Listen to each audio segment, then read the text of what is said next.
Wow. This is a story where every single detail, every phone call, every donation suddenly matters. Let's unpack this carefully because the stakes aren't just about a bridge, they're about democracy, power, and the optics of influence. Here's the timeline that makes this story so explosive. On Monday, February 9th, Matthew Moran, the billionaire owner of the Gordie Howe International Bridge, sits down with Commerce Secretary Howard Lutnick. Hours later, Donald Trump posts a threat on Truth Social, saying he will block the bridge from opening. That's a bridge that took over 6 billion Canadian dollars to build, financed entirely by Canada, and designed to relieve congestion on the existing Ambassador Bridge. The kicker? Moran's family stands to lose millions in toll revenue once the bridge opens. This isn't a minor coincidence. The Moran family has been politically active for decades, donating tens of thousands of dollars to Trump and the Republican Party, spending millions lobbying to protect their monopoly. Their lobbying firm, Ballard Partners, even renewed its registration last September specifically for issues related to construction and operation of international bridges. That's precision-targeted lobbying, no generalities, no vague policy positions. They were trying to influence this very bridge, and by February 9th, it looks like it worked, or at least temporarily.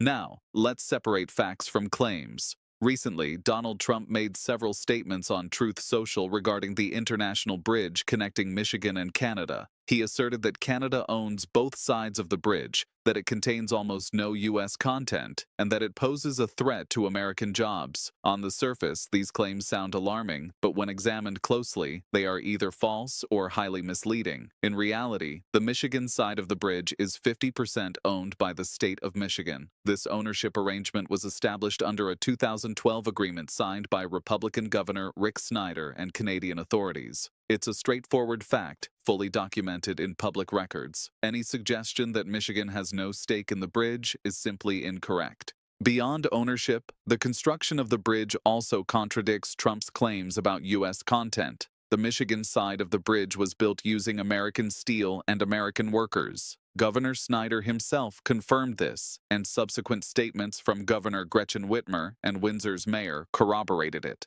These details are not matters of opinion. They are verifiable and public. Steel, labor, and resources from the U.S. played a major role in the project, ensuring that American industry benefited from the construction. Despite these clear facts, Trump's post closely mirrors the narrative promoted for years by the Moran family. Their talking points have consistently painted the bridge as a Canadian-dominated project that undermines American jobs. The alignment is striking. A donor meeting takes place, followed by a cabinet call, and then the president posts a statement reflecting the same claims. The timing and precision suggest more than coincidence.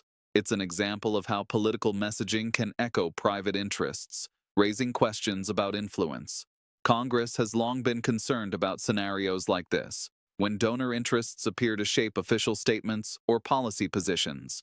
The situation with the bridge illustrates precisely that type of concern. When private narratives can be amplified at the highest levels of government, it creates a perception, if not a reality, of policy driven by personal or financial relationships rather than by facts or public interest. Looking at the broader context, this isn't just about a bridge, it's about trust in information and the way narratives are crafted in political discourse.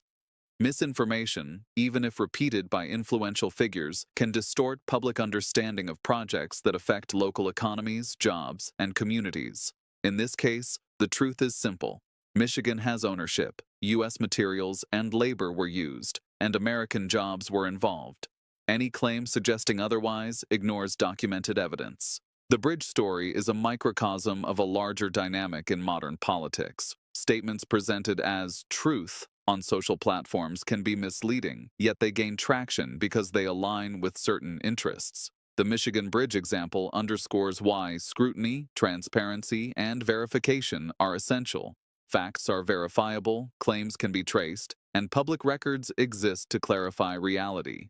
Separating fact from fiction is not just an academic exercise. It's a safeguard against misinformation and undue influence in governance. Here's where Mark Carney, Canada's Prime Minister, enters the story as the calm counterweight. Unlike the flurry of social media posts and political statements, Carney approaches the situation with measured poise. He gets on a call with Donald Trump, methodically addressing each factual inaccuracy raised about the bridge.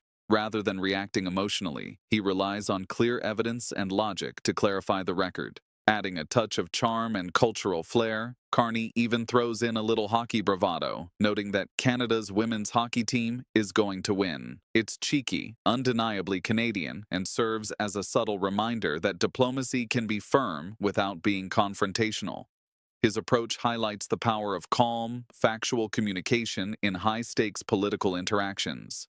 By staying deliberate, composed, and unbothered, Carney exposes the narrative for what it is, while letting the political machinery in Washington sort through the implications. Meanwhile, the mechanics of Trump's potential intervention revealed just how blunt and operationally coercive the actions could be. The Gordie Howe Bridge, as a functioning port of entry, relies entirely on U.S. Customs and Border Protection staffing on the American side. Without those officers, the bridge simply cannot open. In preparation for its operation, the Department of Homeland Security had formally assigned personnel and fully established the crossing as a port of entry. Everything necessary for it to function was in place. Yet, despite this preparation, 9 days later, Trump publicly threatened to block the bridge. This is not a typical negotiating tactic. It is an overt form of operational pressure. The timing and target of the threat suggest it aligns directly with a private donor's financial interests. By leveraging presidential authority to potentially halt an international infrastructure project, the action steps beyond policy debate and into the realm of coercion. The implications are serious. What appears as political posturing on social media can translate into real-world operational consequences that affect international relations, local economies, and jobs. Carney's response serves as a stark contrast. While the U.S. side flirts with operational disruption, the Canadian approach emphasizes transparency, preparation, and diplomacy grounded in facts. The difference could not be clearer. One side attempts to exert pressure through public threats. The other relies on credibility and calm persistence. By doing so, Carney not only deflects the immediate tension, but also sets an example of how leadership can operate under pressure without escalation. This scenario underscores broader concerns about how personal or financial interests can intersect with high-level governmental authority. Threats to halt infrastructure projects for the benefit of private actors illustrate why Congress and oversight bodies remain vigilant about potential undue influence. Operational decisions that impact public projects should never be subject to the whims of personal or political advantage. Yet this example demonstrates how easily those boundaries can be tested. Carney's calm, cheeky, and factual approach demonstrates that diplomacy is most effective when it is steady, informed, and deliberately unprovocative. In contrast, the operational threats highlight the risks that arise when authority is wielded in alignment with narrow interests. The juxtaposition offers a vivid lesson in leadership, accountability, and the importance of separating personal agendas from public responsibility. This story isn't partisan. Former Republican Governor Snyder publicly corrects the president. Republican lawmakers in Michigan express discomfort, and anti-corruption bills are being filed in Congress. The optics are disastrous because the narrative flips Trump's populist brand on its head. The same president who campaigned as a fighter for the working class and against elite interests now appears to be protecting a billionaire's monopoly at the expense of American workers. If the congressional investigation finds emails, texts, or call records showing a direct link between Moran's meeting, Lutnick's call, and Trump's threat, the narrative becomes unambiguous. A billionaire donor successfully leveraged presidential power to protect a private interest. That's not a policy disagreement. That's a scandal with documentary evidence. Meanwhile, the Gordie Howe Bridge itself is more than steel and concrete. It's a symbol of international cooperation, American-Canadian commerce, and the auto industry's supply chain integrity. Delaying or blocking it doesn't save American jobs. It increases costs for manufacturers, logistics companies, and workers across the Midwest. The irony? This is exactly the group Trump claims to champion. So, what do we take away from all of this? Several key points stand out. each highlighting different layers of complexity in how policy, influence, and public perception interact. First is the compressed timeline. In this instance, a donor meeting, a cabinet call, and a presidential post all occurred within the span of hours. Such rapid sequencing is unusual for major policy decisions, which typically involve extended review, interagency consultation, and legislative coordination. The speed here magnifies the appearance of influence and raises questions about how decisions are being made.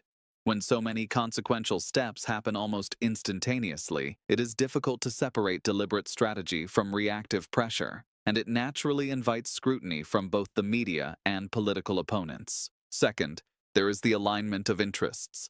In this scenario, the donor stands to gain financially, while the president appears to act in ways that advance those interests. The mechanisms used bypass formal legislation or the normal negotiation channels, which creates a perception of impropriety, regardless of intent. This alignment raises ethical concerns and underscores the delicate balance between political support, personal gain, and public duty. In practical terms, it also challenges the assumptions of transparency and accountability that are supposed to govern the executive branch. Institutional pushback constitutes a third major takeaway. Republican governors, lawmakers from Michigan, commitments from the Department of Homeland Security, and anti-corruption legislation all indicate that this move is not going unnoticed. Institutions that have historically deferred to executive prerogative are signaling limits. This pushback demonstrates the importance of structural checks, even in a politically charged environment. It is a reminder that policy decisions rarely exist in a vacuum and that multiple layers of government and regulation can counterbalance perceived overreach. Fourth, there is the populist contradiction. Trump's brand has long relied on positioning himself as a champion of the average voter, standing up against entrenched elites. If evidence emerges that a billionaire donor benefited directly from presidential action, it undermines the core narrative. This is existential for the brand. The political identity built around fighting for the common citizen is directly challenged when the public perceives preferential treatment for wealthy insiders. The tension between image and action becomes stark, and messaging becomes significantly more difficult. Finally, Carney's strategy provides a contrasting lesson in statecraft. By remaining calm, factual, and methodical, he allows events to unfold with minimal overreaction.